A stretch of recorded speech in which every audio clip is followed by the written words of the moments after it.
21장. 예수께서 눈을 들어 부자들이 헌금궤에 헌금 넣는 것을 보시고 또 어떤 가난한 과부가 거기에 렙돈 2잎을 넣는 것을 보셨다. 그래서 예수께서는 말씀하셨다. 내가 진정으로 너희에게 말한다. 이 가난한 과부가 누구보다도 더 많이 넣었다. 저 사람들은 다 넉넉한 가운데서 자기들의 헌금을 넣었지만 이 과부는 구차한 가운데서 가지고 있는 생활비 전부를 털어 넣었다. 몇몇 사람들이 성전을 가리켜서 아름다운 돌과 봉헌물로 꾸며 놓았다고 말들을 하니 예수께서 말씀하셨다. 너희가 보고 있는 이것들이 돌 한 개도 돌 위에 남지 않고 다 무너질 날이 올 것이다. 제자들이 예수께 물었다. 선생님, 그러면 이런 일들이 언제 있겠습니까? 또 이런 일이 일어나려고 할 때에는 무슨 징조가 있겠습니까? 예수께서 대답하셨다. 너희는 속지 않도록 조심하여라. 많은 사람이 내 이름으로 와서 말하기를 내가 그리스도다 하거나 때가 가까이 왔다 할 것이다. 그러나 그들을 따라가지 말아라. 전쟁과 난리의 소문을 듣더라도 두려워하지 말아라. 이런 일이 반드시 먼저 일어나야 한다. 그러나 종말이 곧 오는 것은 아니다. 그때 예수께서 그들에게 말씀하셨다. 민족이 일어나 민족을 치고 나라가 일어나 나라를 칠 것이다. 큰 지진이 나고 곳곳에 기근과 역병이 생기고 하늘로부터 무서운 일과 큰 징조가 나타날 것이다. 그러나 이 모든 일이 일어나기에 앞서 사람들이 너희에게 손을 대어 박해하고 너희를 회당과 감옥에 넘겨줄 것이다. 너희는 내 이름 때문에 왕들과 총독들 앞에 끌려갈 것이다. 그러나 이것이 너희에게는 성언할 기회가 될 것이다. 그러므로 너희는 변호할 말을 미리부터 생각하지 않도록 명심하여라. 나는 너희의 모든 적대자들이 맞서거나 반박할 수 없는 구변과 지혜를 너희에게 주겠다. 너희의 부모와 형제와 친척과 친구들까지도 너희를 넘겨줄 것이요 너희 가운데서 더러는 죽일 것이다. 너희는 내 이름 때문에 모든 사람에게 미움을 받을 것이다. 그러나 너희는 머리카락 하나도 잃지 않을 것이다. 너희는 참고 견디는 가운데 너희의 목숨을 얻어라. 예루살렘이 군대에게 포위당하는 것을 보거든 그 도성의 파멸이 가까이 온 줄 알아라. 그때에 유대에 있는 사람들은 산으로 도망하고 그 도성 안에 있는 사람들은 거기에서 빠져나가고 산골에 있는 사람들은 그 성 안으로 들어가지 말아라. 그때가 기록된 모든 말씀이 이루어질 징벌의 날들이기 때문이다. 그날에는 아이 뵌 여자들과 젖먹이가 딸린 여자들은 화가 있다. 땅에는 큰 재난이 닥치겠고 이 백성에게는 무서운 진노가 내릴 것이다. 그들은 칼날에 쓰러지고 뭇 이방 나라의 포로로 잡혀갈 것이요 예루살렘은 이방 사람들의 때가 차기까지 이방 사람들에게 짓밟힐 것이다. 그리고 해와 달과 별들에서 징조들이 나타나고 땅에서는 민족들이 바다와 파도의 성난 소리 때문에 어쩔 줄을 몰라서 괴로워할 것이다. 사람들은 세상에 닥쳐올 일들을 예상하고 무서워서 기절할 것이다. 하늘의 세력들이 흔들릴 것이기 때문이다. 그때 사람들은 인자가 큰 권능과 영광을 띠고 구름을 타고 오는 것을 볼 것이다. 이런 일들이 일어나기 시작하거든 일어서서 너희의 머리를 들어라. 너희의 구원이 가까워지고 있기 때문이다. 예수께서 그들에게 비유를 하나 말씀하셨다. 무화과 나무와 모든 나무를 보아라. 잎이 돋으면 너희는 스스로 보고서 여름이 벌써 가까이 온 줄을 안다. 이와 같이 너희도 이런 일들이 일어나는 것을 보거든 하나님의 나라가 가까이 온 줄로 알아라. 내가 진정으로 너희에게 말한다. 이 세대가 끝나기 전에 이 모든 일이 다 일어날 것이다. 하늘과 땅은 없어질지라도 내 말은 절대로 없어지지 않을 것이다. 너희는 스스로 조심해서 방탕과 술 취함과 세상살이의 걱정으로 너희의 마음이 짓눌리지 않게 하고 또한 그날이 덫과 같이 너희에게 닥치지 않게 하여라. 그날은 온 땅에 사는 모든 사람에게 닥칠 것이다. 그러니 너희는 앞으로 일어날 이 모든 일을 능히 피하고 또 인자 앞에 설 수 있도록 기도하면서 늘 깨어 있으라. 예수께서는 낮에는 성전에서 가르치시고 밤에는 나와서 올리브산이라고 하는 산에서 지내셨다. 그런데 모든 백성이 그의 말씀을 들으려고 이른 아침부터 성전으로 모여 들었다. 22장. 유월절이라고 하는 무교절이 다가왔다. 그런데 대제사장들과 율법학자들은 예수를 없애버릴 방책을 찾고 있었다. 그들은 백성을 두려워하였다. 열둘 가운데 하나인 가룟이라는 유다에게 사탄이 들어갔다. 유다는 떠나가서 대제사장들과 성전 경비대장들과 더불어 어떻게 예수를 그들에게 넘겨줄지를 의논하였다. 그래서 그들은 기뻐하여 그에게 돈을 주겠다고 약조하였다. 유다는 동의하고 무리가 없을 때 예수를 그들에게 넘겨주려고 기회를 노리고 있었다. 유월절 양을 잡아야 하는 무교절 날이 왔다. 예수께서 베드로와 요한을 보내시며 말씀하셨다. 가서 우리가 먹을 수 있게 유월절을 준비하여라. 그들이 예수께 말하였다. 어디에다 준비하기를 바라십니까? 예수께서 대답하셨다. 너희가 성 안으로 들어가면 물 한 동이를 메고 오는 사람을 만날 것이니 그가 들어가는 집으로 따라가거라. 그리고 그 집주인에게 말하기를 선생님께서 당신에게 말씀하시기를 내가 내 제자들과 함께 유월절 음식을 먹을 그 방이 어디에 있느냐고 하십니다. 하여라. 그러면 그 사람은 자리를 깔아놓은 큰 다락방을 너희에게 보여줄 것이니 너희는 거기에다 준비를 하여라. 그들이 가서 보니 예수께서 말씀하신 그대로였다. 그리하여 그들은 유월절을 준비하였다. 14절. 시간이 되어서 예수께서 자리에 앉으시니 사도들도 그와 함께 앉았다. 예수께서 그들에게 말씀하셨다. 내가 고난을 당하기 전에 너희와 함께 이 유월절 음식을 먹기를 참으로 간절히 바랐다. 내가 너희에게 말한다. 유월절이 하나님의 나라에서 이루어질 때까지 나는 다시는 유월절 음식을 먹지 않을 것이다. 그리고 잔을 받아서 감사를 드리신 다음에 말씀하셨다. 이것을 받아서 함께 나누어 마셔라. 내가 너희에게 말한다. 나는 이제부터 하나님의 나라가 올 때까지 포도나무 열매에서 난 것을 절대로 마시지 않을 것이다. 예수께서는 또 빵을 들어서 감사를 드리신 다음에 떼어서 그들에게 주시고 말씀하셨다. 이것은 너희를 위하여 주는 내 몸이다. 이것을 행하여 나를 기억하여라. 그리고 저녁을 먹은 뒤에 잔을 그와 같이 하시고서 말씀하셨다. 이 잔은 너희를 위하여 흘리는 내 피로 세우는 새 언약이다. 그러나 보아라. 나를 넘겨줄 사람의 손이 나와 함께 상 위에 있다. 인자는 하나님께서 정하신 대로 가지만 인자를 넘겨주는 그 사람에게는 화가 있다.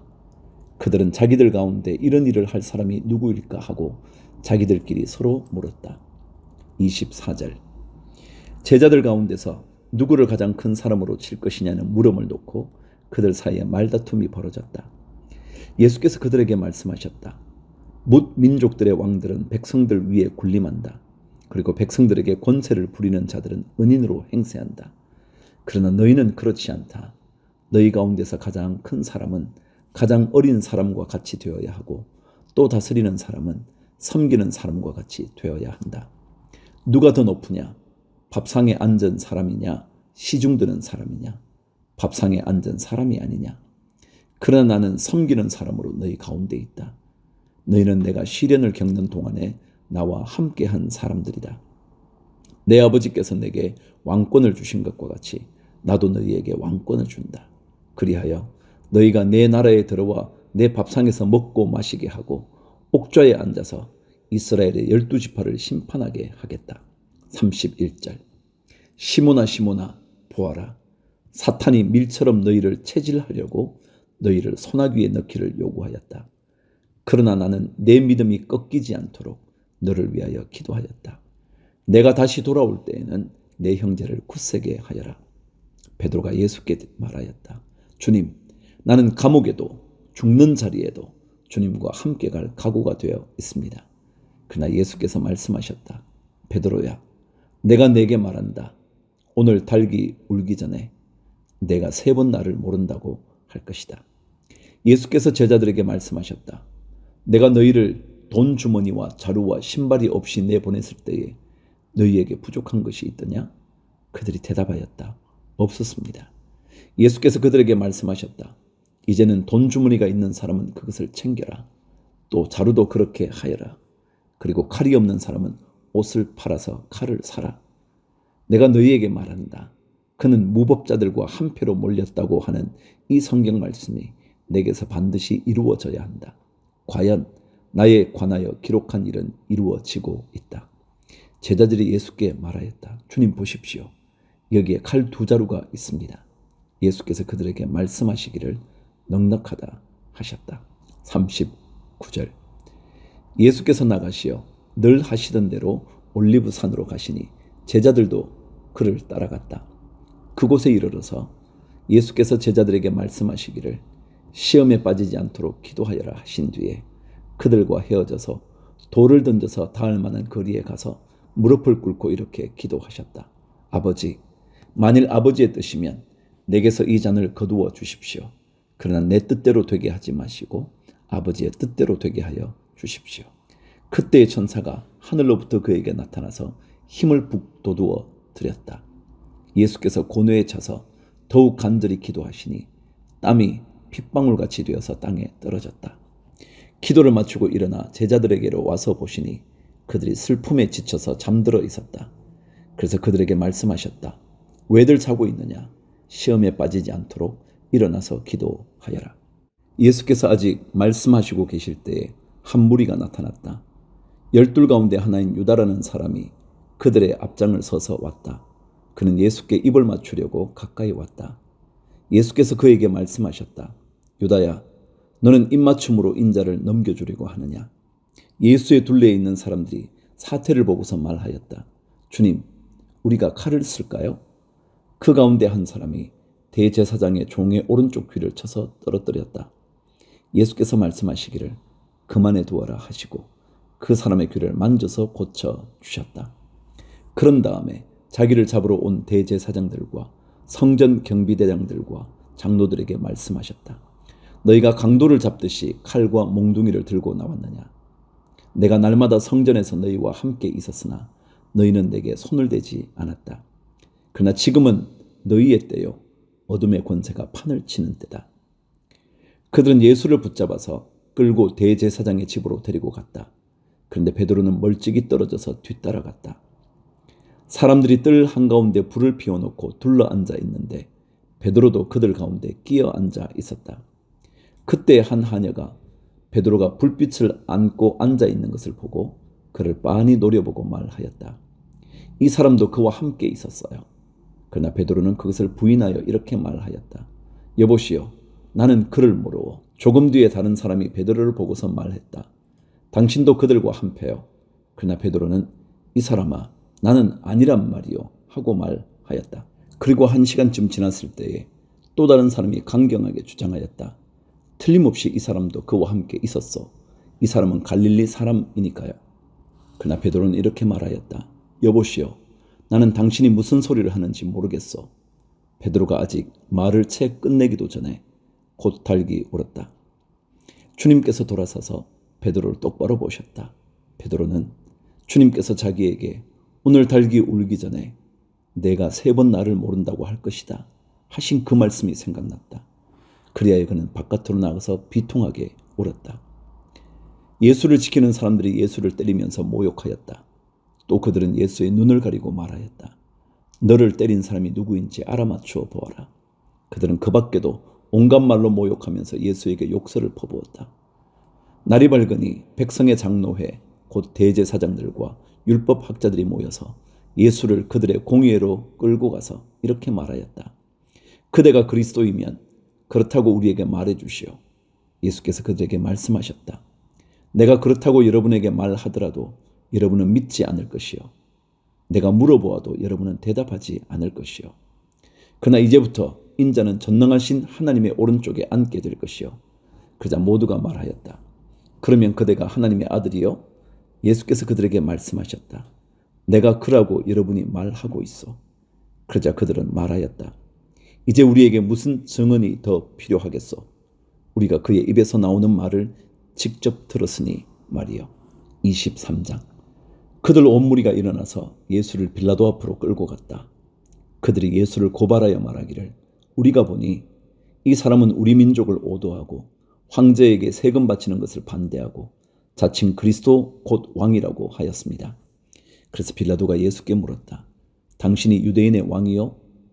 예수께서 빌라도에게 대답하셨다. 당신이 그렇게 말하고 있어. 빌라도가 대제사장들과 무리들에게 말하였다. 내가 보니 이 사람에게는 아무 죄도 없어. 그러나 그들은 이렇게 주장하였다.